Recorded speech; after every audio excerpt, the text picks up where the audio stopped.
What is going on, YouTube? Pardon me. This is going to be a brief video depicting my humble, I would say example of a collection of HK33, 93 magazines. I'll probably refer to these, even though my Century Arms C93 is not, of course, the Turkish model or the actual HK model. If I refer to HK93, this is what I'm referring to. I realize it is different. I don't need the fucking popping off, kind of comments where I'm being corrected. I understand.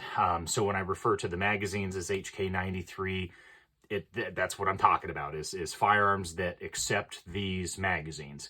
I wanted to give a brief kind of overview of them before digging into the rifle itself. I have an older video where I was shooting this, a while back, but I don't think I talked about the magazines themselves. So I was going to start at the far end and kind of work my way towards this new one here. This is not a magazine collection in its entirety. These are just single versions of what I currently have. I'll start with the 40 rounder. These were typically, found back in the day when Century Arms was making the parts kits, HK33 rifles. So you can usually tell by the fact that it has more of that MP5 style stock instead of the HK93 metal bracket back here and then the polymer stock. But these would typically come with these rifles. At first they gave you two of them and then that diminished down to just one. That could have been because of the overall supply. However, these were still on the market, and I think even being sold by Century Arms. So I don't know if they just took half and sold those, knowing that the market would, of course, buy a spare. But either way, you got basically just one at this point. A lot of guys also would take one of these and sell it off in lieu of possibly purchasing the either steel or promag, which we'll get into here in a second. Not that this is better, I'm just saying cost-wise, some guys cashed in when these would hit a spike. And the HK, as well as all of the other countries that manufactured the rifles and magazine on the same tooling, kind of come in waves into the United States. Much like a lot of the AK stuff, you'll typically get all kinds of just, mass amounts hitting the market and then kind of going away. And it becomes very rare to find these things. But neither here nor there. There is a history on the Century builds and stuff like that. There's actually a channel called Brown Coat Nerd, I believe is his channel, and he has a 55-minute video on his C93, and he kind of covers some other stuff and some differences with the HK33 kits that Century had contracted out. To my knowledge, we'll cover some other stuff, but to my knowledge, these were the primary magazines included with those rifles. A lot of people, when they talk about reliability issues, I suspect that it happens to be a couple of different things. It's going to be worn trunnions, which would be a roller lock issue. The receivers, depending on who manufactured them, could be out of spec. I think, if I recall, Century had like 4 or 5 different receivers or contractors that they got receivers from. And then I actually don't know who assembled the entire rifles. I don't think it's Century, of course, not directly, but they would contract it out. And so with that, you have some really good builds and then you have some shitty builds. But speaking about the reliability, a lot of times guys would get very worn out surplus 40 rounders and, spring tension could be diminished. Sometimes these things would just be dented to shit. Sometimes they would be rusted inside and spring tension would suffer because of that. So those two issues between the roller locks, the poor, shaped receivers and the magazines can kind of become this perfect storm of, reliability issues. The next most common is typically going to be the steel magazines, and HK, is very proud of these. When you get them, new, they hover at about, I'd say, and I don't think I can give approximate price points, but they typically would hover about $60 up to $100 a piece, depending on where you shop. There's also like collector versions of these where in all honesty, I know that like HK may have painted them, but I honestly don't see the collector value if it's just paint. I totally get it if it would be like, for me, AK polymer, you know, reinforced magazines being totally different colors all the way to the core, not just like spray painted, you know. So I don't understand those magazines on Gunbroker going for like $200. Yes, it may be HK, but I don't understand that collecting fanaticism. But these guys would typically be the main market for quite some time, because the Turkish magazines and a lot of the Turkish manufactured items, you know, would either come in very small batches and then got bought out, and it'd be a couple of years before what we have now, where, you know, we're getting kind of flooded again with the MKE magazines, their steel magazines. And in all honesty, if you look at this from, you know, a weekend plinker economic standpoint, the steel Turkish magazines are cheaper. And I'll be honest, they're the fucking same. They are fantastic magazines. You do not have to spend money on the HK magazines unless you really fucking want one. I think it's kind of just a waste of money. I would get the cheaper Turkish, you know, magazines. And again, I think it's because of our exchange rate, but they, you know, go down to, I think I even saw as low as like $35 or $40 when on sale during the holidays, upwards to about $50 or $70 at the high end, depending on where you buy, you know, online or locally. But the Turkish mags are probably the way to go if you have one of these and you want the steel magazines. I mean, these things are tanks.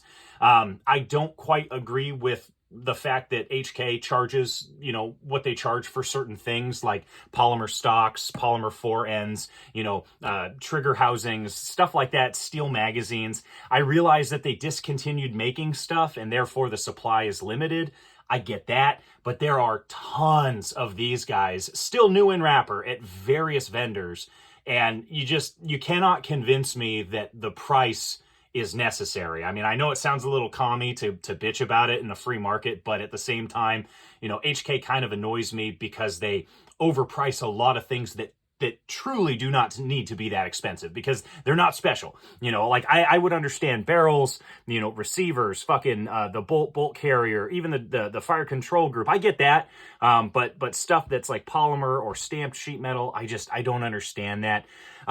So back in the day, when I had my original C93, I ended up selling it because realistically, these guys I could still kind of find. These were really, really expensive. And then really my only main supply were these kind of piece of shit promag magazines. And I sold my Saiga 308s for the same reason, that realistically, this is all I had access to, is shitty polymer magazines. You know, I at the time, CS Specs didn't have the newer generations of magazines that he has now, which those are fucking phenomenal. If you have you know, an M77 or a Saiga 308 or a 308 Vepr or Galil, go to him. He has some phenomenal steel magazines, and his magazines are worth the you know, $50, $60, $70 that he asks for. However, I sold my Saiga 308s because of that, and same thing with the C93 here is realistically what I could afford at the time was just these guys, and the amount of modification that I would typically need to do on this upper portion right here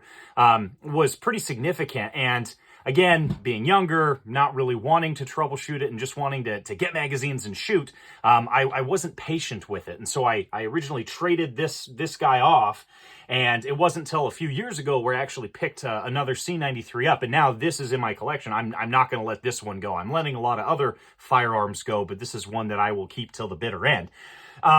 So that being said, you could get a hold of these, but as I mentioned before, they would come in waves. So at one point in time, the steel ones were either insanely expensive, like upwards of $100 a piece, or very hard to find. And then you could get a hold of some of these, but these would hover in price. I mean, at one point when they were really low, about 20 bucks a piece, and then it steadily progressed up to, you know, 45, 55. And then if I recall, when I looked on the internet just the other day, there's some that are like really salty, going for like $70 or $80 a piece. And in my opinion, I would get this guy if I'm paying the same price. Yeah, you got the larger capacity, but it's older, it's surplus. Other than just having one, I would probably spend the money on a steel guy instead. So we'll hopscotch over to the Promags. Now, I wanted to give Promag credit. they were one of the few companies to come out with an aftermarket magazine for the HK93 rifles before you could get a hold of the MKEs, you know, kind of while you could still get a hold of the 40 rounders pretty affordably. But they were one of the few companies to actually do that. And I do understand, you know, friends don't let friends buy Promag.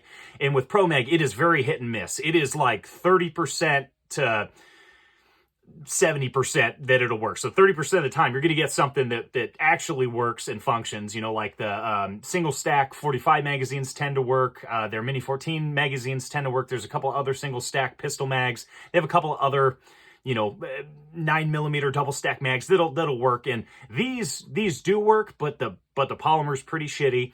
And the other issue is whatever design they took for the magazine cutout on the C93, you have to typically modify it, because whatever they're using as the actual mold is probably more accurate to a real HK93. I know, Promag, go figure. But with the amount of modification typically necessary for the C93, that's something that a lot of guys run into, is the fact that they have to modify these. So it's a little bit of a bummer, but it's not difficult at all. I mean, realistically, what you're doing is you're either, you know, creating more depth underneath this ledge, or you're taking this ledge up so that it could actually rest inside of this notch here.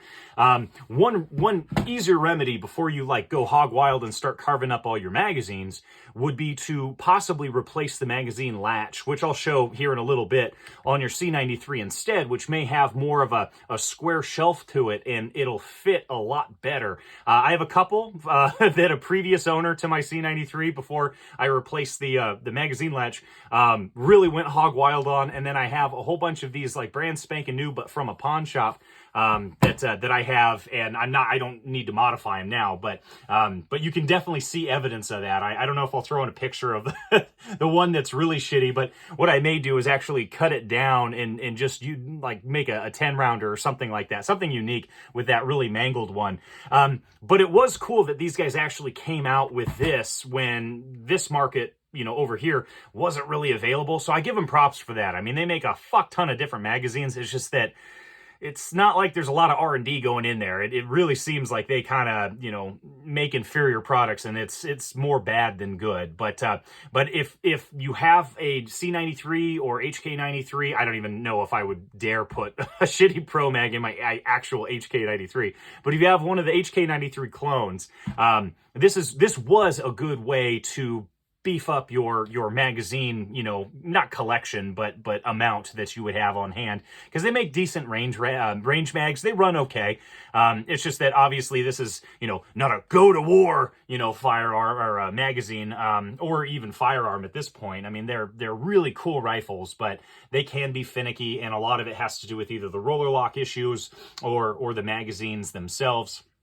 More often than not, with the C93, it's going to be your roller lock issues. But anyway, it was at one point in time, it was one of those magazines that you could get an abundance of, so at least you had a whole bunch of shit to choose from. And then rolling on to this is the translucent opaque colored MKE Turkish polymer magazine, and these are pretty cool. These have a kind of little stub and shoe connecting you know, element to them, much like some other, you know, magazines that are out there. I have not shot with this one yet. I can't attest to the, you know, I would say resilience of the polymer itself. I don't know how susceptible it is to solvents, moisture, UV light, impact, or anything like that, but it does look fucking sexy. It's just a cool looking mag. When you insert this into the rifle, it looks pretty badass. And these were gone and away for a little bit. There was a mass bulk that was imported, and then it was quite a few years before Turkey picked up, you know, the importation game again and brought these back. And these can be had for a pretty affordable price. Again, not giving an exact ballpark amount, anywhere from $30 to $40. These can be had, and there's going to be a lot of reviews on these guys for the, you know, folks who own C93s. And one of the most common comments is going to be the fact that these do require trimming. Now, these are probably closer to a true HK93 spec, or perhaps even the Turkish models, but they build off of the tooling, so it should be pretty darn close. Long story short, even with replacing the magazine latch, I still had to take up quite a bit of room here at the top of the magazine cutout. just to be able to get it to fit. And it, I mean, it didn't, you can kind of see, it didn't really go up too much. I kind of flattened that area and then took it up a teeny bit with a jeweler's file. But, you know, now it fits. I have 2 more of these that I keep, you know, just in the packaging. And this is the only one I'll actually really fuck with. But I have not fired with this out of the C93 yet. I fired, you know, with all of these magazines, but not these 2 on this far side. But anyway, these are pretty cool looking, man. I like the color. I would actually, you know, forego the magazine coupling nonsense. I would delete that completely if I was them, and I would just straight up have the translucent magazine itself, just because it just looks good. But next we have, and this is something I'm very excited about, this is the AC UNITY HK33, HK93. We'll just say 93 for this video, but magazine. And I have emailed these guys for like the last 2 years, as well as a lot of their vendors, just asking, when are they going to be out? When are they going to be out? When are they going to be out? And either they wouldn't reply or they would pass me on to a vendor. And then eventually these did hit the market. And I grew wise to that, because AC Unity's actual website, which they don't sell to individual customers, they sell to distributors, mentioned that they were available. So then that's when I started, you know, scouring the internet, and there was a website that I think is either their subsidiary or they're partnered with, but it was one I never done business with, called like Wild Horse Ammunition or Wild Horse or something like that. And what's interesting is they have quite a few different AC Unity products, ones that I don't see on other websites. So I thought that was a little bit interesting. And then I emailed them one last time, and then, you know, like maybe last month, I got an email from HK Parts, and they're like, you know, hey, we got these in stock now. So I immediately bought some. And when you compare this to the, you know, shitbox promag magazines, you know, you can tell that it is much thinner. It has more aggressive texturing. It's got a badass window here. But one unique factor to this is going to be this, their kind of proprietary magnesium, you know, metal mixture reinforcement on this section here. And, you know, they kind of have the same little cutout, but the only downside to this kind of idea is that if for some reason you had a rifle where the magazine latch was replaced and you still weren't getting good fitment because the receiver was possibly out of spec or something like that, where you could normally, you know, reduce the little ledge here and go upward to be able to fit, now you have this kind of like this little plate. I don't think it doesn't. Oh no, it's a whole wedge. So never mind. It's a whole wedge in and underneath there. I don't know how much of a pain in the ass that'll be to take up, but where you see these molding holes here, I don't know how far up you could actually go before that would be an issue. Luckily, after replacing my magazine latch, this does fit in my rifle. I just have to, my magazine latch kind of like wobbles a little bit, so I have to depress the magazine latch and then insert this, and then it closes, and it works just fine. But I have not fired with this magazine either. So, you know, looking at these 2, I'm really excited to go to the range and just plink with them and see. If this one busts apart, it's not that big of a deal. You know, I just like it for its looks. But something that I actually would like to shoot with, more so than using any of the steel ones that I have or the various 40 rounders, I would like to make these my primary range mags. And I mean, it feels strong. When you flex this one and really kind of grab the feed lips and stuff, and then you grab this one just feels, I mean, I don't know if you guys can hear that, just feels a little bit more brittle than this guy. This guy looks like, with these ridge reinforcements and stuff like that, just looks like, I mean, I can drop this, I can actually use this. So very stoked about it. These and these are within the same price category. I mean, the price bracket, this is basically $20 and could even be cheaper in the future. This has hovered at like anywhere from $15 to $20, and it's promag. So, I mean, if you have the choice between the 2 for range magazines, I mean, this is like the new best range magazine for your C93 or the Turkish, you know, HK93 variants, or your actual HK93. But then again, if you own an actual HK93, you're probably just going to be shooting with steel magazines. Let's be honest. You got that big boy money, so you're probably gonna fucking just use these guys. There's also a couple of other ones that are on the market. There are supposedly 20 round aluminum magazines. I have never seen those. I have only seen them talked about on forums, and one guy's pictures did depict that it did look like somebody cut it. It was just too clean. It looked like it was factory made. I'll also insert a picture, but HK also supposedly had either steel or aluminum sporter capacities, so 5, 10, 15, and 20. I don't know if it was steel or aluminum, but there is a picture of it as if they were going to put that in the market, but I have never seen reduced capacity magazines for the C93 out there. Real quick, just before I forget, one thing I would really like is I would like to see MKE bring the G3 translucent magazines back. Every now and then you'll see them on Gunbroker, and they go for a very pretty penny, but they just kind of look cool, and it would be neat to get these. And there should be no reason why these cost, I mean, $30 is pushing it. There should be no reason why the G3 magazine should be more expensive. It's just the scarcity issue that kind of incurs that cost. So anyway, we'll go ahead and flip the rifle over and kind of show the fitment of these magazines and just what it looks like, as well as a rifle overview. So bear with me. So as I mentioned before, your receiver can be out of spec. You can also have a worn to shit magazine latch. These are still available online, and it may be worthwhile to replace it if you have a C93 and you're getting some weird fitment issues with your magazine.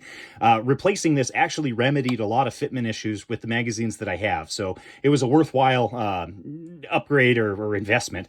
But you will notice it's a teeny bit loose in here, and this is also going to cause a little bit of fitment issues, but as long as you just depress this and then insert the magazine in, you should be good to go. Just to show proof that things just fit as they should. Promag fit in there just fine. Again, unmodified. The MKE magazine after fitment was applied now fits in just fine. Does not come out. Here's the AC Unity magazine, and again, there is that magnesium alloy mix. If I simply put this in, it does not hold in. However, if I go ahead and depress the magazine latch, god damn it, sometimes it works, sometimes it doesn't, because it's just a hair off. Now it's in there just fine. But anyway, I mean, look at that. That is a pretty good look. I mean, they did an amazing job making these magazines, and supposedly it is a Gen 2. I have never seen the Gen 1 for sale on our market. They may have been released in Europe or wherever you can physically buy these, but never in America. So very thankful. I do like that they have the rounded little end plate here. The base plate kind of makes it less snaggy and less boxy than the other magazines.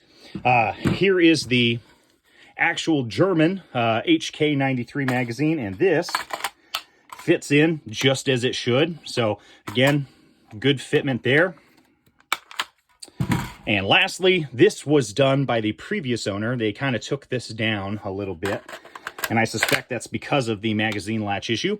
But now fits in just fine. Typically, I don't use these. I do have a couple, but I'm not going to actually be shooting with these. I just have them to have them. But that's the fitment in a nutshell. So real quick, we'll go ahead and cover a little bit on the rifle. Alrighty, so now for the rifle itself. So this is, again, I've said many times in the video, this is the Century Arms C93, not to be confused with the C93 pistol, or if you have dyslexia, their C39, which is their AK. C93.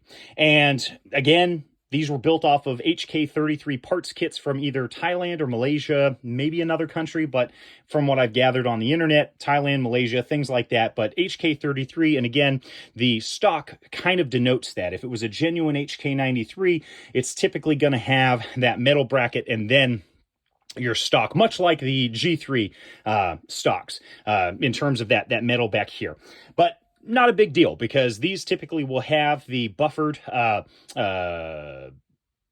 bolt carrier group, but some, I guess, don't. To my knowledge, they all do, but I guess there are a couple that didn't, and that kind of impacts what type of stocks that you can use. Supposedly, you're gonna have to look more into that. I'm not going that deep down the rabbit hole, but HK guys will know all about that shit. HK Forum will have a deep well of knowledge for you guys if in case you're interested. But I kind of want to point out a few things on the rifle. So another really cool product that AC Unity came out with again was this high cheek comb cheek riser for the G3 MP5 HK93 style of rifles. And these were actually initially made by a company called, I think, Century Arms. And then I don't know if the person who was running it had died and the family didn't want to take over, or if they just went bankrupt, but they made these phenomenal cheek risers. And it's this rubber cheek riser with, let's see if I can do this without knocking over the camera, with like a little storage compartment in the back.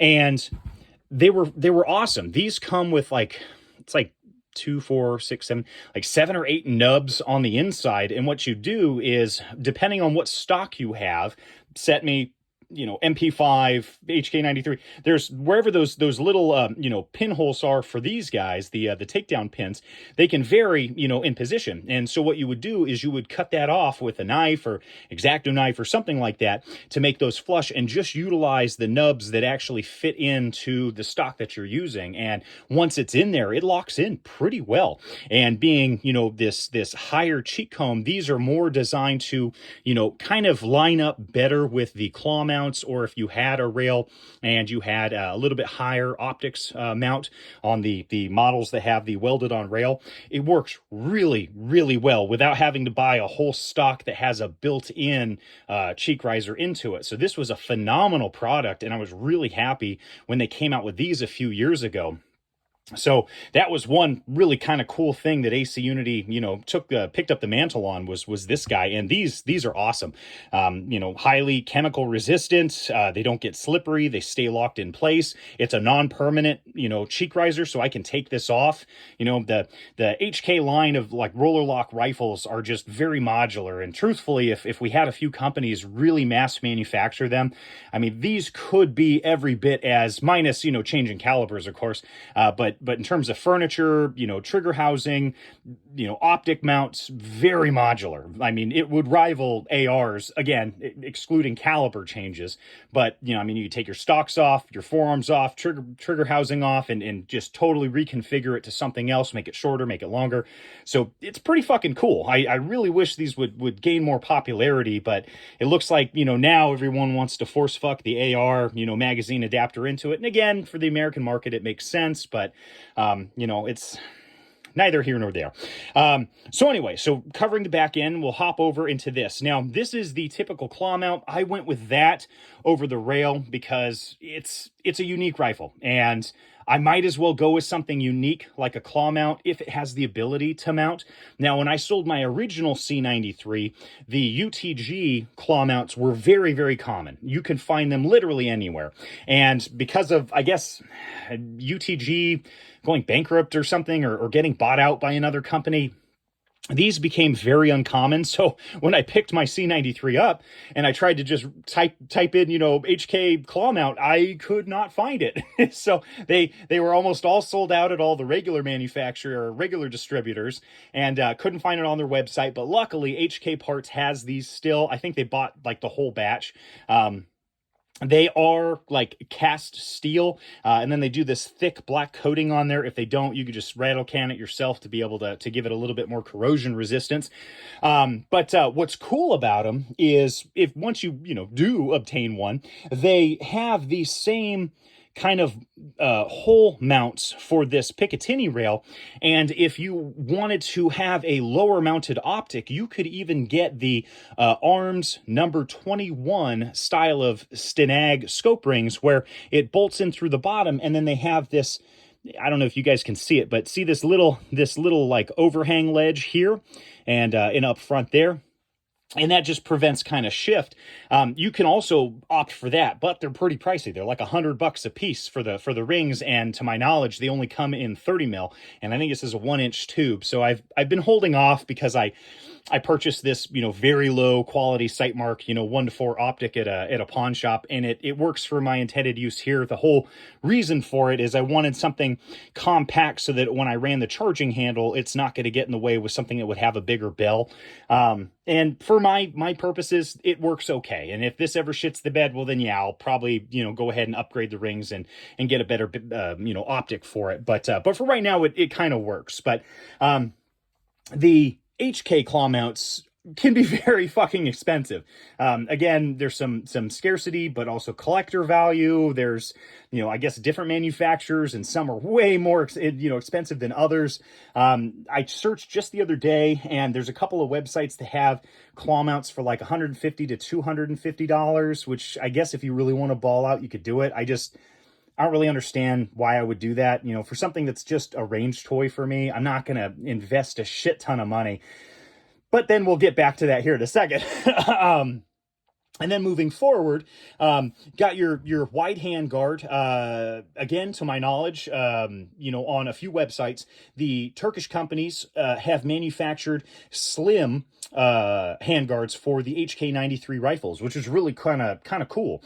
So if you were stuck with a wide handguard and you wanted something a little bit more slim, let's say you opted to buy that expensive A3 retractable stock, you could go with that kind of a slicker setup if you wanted to. However, my original C93, the original owner, again, when the kits were really common and cheap and the part supply was pretty high, he went ahead and bolted just an atrocious plastic rail to mount a bipod to it, and it just, oh, I hated it. I was like, that's dumb. And because when I picked it up, this stuff is a lot more scarce and expensive than it was back in the day, where if like this is only $30. Well, yeah, I'd buy another one in a heartbeat. But mine, I think, cost about $70. But the cool thing is it kind of has this like crackle spray paint finish, so it matches the stock pretty darn well. And kind of like with AKs and the cleaning rod holes, having this bracket up front where I know a bipod could go, and having the cutouts in the forearm, knowing that the bipod legs could go there, just bothered the shit out of me. And I'm like, fuck it, I'm gonna buy it. And so these are an aftermarket bipod, which I'll show on video deploying it or whatever here in a second. But not genuine HK, and again, the price reflects that. They, I guess, are a little bit more chintzy than the actual HK ones, but again, I'm not spending $400 to $800 on a bipod system that would be slightly better. I mean, to my knowledge, they, when they did deploy the G3 rifles, they ended up like deleting the bipod feature altogether because just they were getting, complaints in the field and whatnot. Again, according to what I've read. So not survival, purposes, just cool bipod mounting system. And I just wanted to mount that. So at one point in time, Robert RTG had these, but when AC Unity came out with their new forearms, the bipods sold in a heartbeat. So when I saw AC Unity forearms that were bipod cut come out on Robert RTG, I fucking bought 2 of these bipods in a heartbeat because I knew these would fucking sell out, and sure as shit, they did. But luckily, HK parts coming in clutch, they do have the bipods, especially the aftermarket ones, again, not HK. I think they might be Malaysian or some other third-party manufacturer. But they run about like $90 or so, and they just kind of click on, really easy to take them on and off. But, not too shabby. It works when you're shooting on a bench or prone. I wouldn't like go running and gunning and compete with it or anything. Cause I mean, the legs only have so much, tension holding them up here. And mine even are a little bit sloppy. See that? Like a little bit sloppy, but it is tilted to the side here. So that's why. But again, for a range day, awesome. Just a really cool built-in bipod system. And I'm a fan of that with like the FALs, what I've done with my Saiga 308, what I've done with the G3. I just basically replicated this same thing. I'm going to get an M2 bipod setup for my M1A. So I'm a fan of kind of the whole DMR kind of aesthetic. It's not, you know, a tack driver or anything like that. It's just, I like the look, and that's for me, you know, it's for nobody else, but for my own, you know, appreciation. And that's why I kind of had this tailored this way. Now, speaking of pouring money into it, there should be no goddamn reason that the polymer stocks from HK Parts for the HK93, and I know it's not HK Parts' fault. They're actually pretty competitive with some of their prices, but the HK stocks for the HK93, C93, all the 556 variants, you know, with this and within this model, there's the A2 stock with that middle bracket. Fucking goes for like $300, and then there's some where they're OD green, and you can get those for like anywhere from like 80 to 100, but the color scheme doesn't really fucking go together. So I mean, fuck that. But for the black one, I mean, shit, like, God, dude, I was looking at $200-300 for that one. And then there's one that I do really want, and it's their clubfoot stock, and I think for like a whole DMR setup, that would just be slick as fuck. But I'd probably have to buy a new AC Unity cheek riser, which is no big deal because these are about like $40 or so. And that eventually I'll bite the bullet, but I'm not in a hurry to spend $300 on a simple stock setup for this rifle. And then one of the more kind of like, I would say practical, not upgrades, but investments that I would make is I do want to get a metal trigger housing so that I could run different grips. They also have the Magpul trigger housing, and there's nothing wrong with that. That looks fucking tight as shit, but at the same time, I'd rather run this as kind of set it up as a DMR and get that grip that has like the palm swell and palm shelf shit. I just think that you know, would be pretty banging on this rifle. So that'll probably be those projects I work on in the future, you know, upgrading the rings, upgrading the stock, upgrading the trigger housing. I think if I mentioned that they also make drum mags for these rifles, but you know, the drum mags can be a little finicky. On top of that, they're expensive, and I could buy multiple of these types of magazines for just one drum mag. It's big, it's bulky, and I'm not running shit tons of rounds through this. So for me, that's not an investment I'll ever make. I think there's a snail drum, you know, from a shittier company back in the day, and then there's also the double titty one that, you know, the double drum that plugs in there, and those are still available, but I just, you know, I have no interest in it. But anyway, in a nutshell, this is my C93 rifle. Pretty good reliability. You know, it's tough to say because I don't have shit tons of rounds through it, but I'm not really trying to do that with this rifle. You know, the rifles that I use as bullet holes are like ARs, 5.56 AKs, you know, those I'll throw out a ton of, you know, 5.56 ammunition through, but this is something where I kind of, you know, pace my ammo expenditure, and I just appreciate the rifle. And that's one of my gripes with, you know, YouTube and the whole gun scene right now is like, a lot of guys just want to try and make everything so like military and like shit hit the fan focus that I think they lose sight of just cool ass guns and just like appreciating fucking firearms for being cool and different. This is one of those. You know, if I listened to the internet fucking rag on this rifle, I would have never picked one up, but mine works. Very minimal upgrade. If there is something that comes apart, I can typically fix it. There's gunsmiths out there they can really get these up and running, should you want to throw that money at it. They're highly modular, so you can set them up to kind of look like whatever you want, and they're fairly accurate. But again, it's a cool ass rifle that I just, you know, I appreciate because you don't see them everywhere. If these were like a dime a dozen and everybody had one, well, that'd be another story. But you know, now we're in a market where this shit's not very common. So for me, it's something that's special. And again, where I tailor it to that whole DMR thing, it's just because it's the aesthetic that I'm into. So I'm less likely to sell it off if it is something that I really appreciate. And especially if, you know, I take others out and they appreciate it. So that's about it. There's again a plethora of other videos out there where they go really in depth with the kits, the HK, you know, history and stuff. So this isn't that. You know, I'm basically covering my magazines and just rambling on about the C93. I appreciate your guys' time, and if there's any questions or comments, leave them down below. I don't typically check my channel very often, except for when I upload, so I will try to get to you. here in the future. I am stoked to take these 2 magazines out. The next range trip I go on, I'll be using these, and I'll probably toss out about 100 rounds or so, just running the rifle with various 5.56, 223 ammunition. And yeah, we're just going to run it and have some fun. But other than that, thank you guys for watching, and yeah, I'll catch you next time.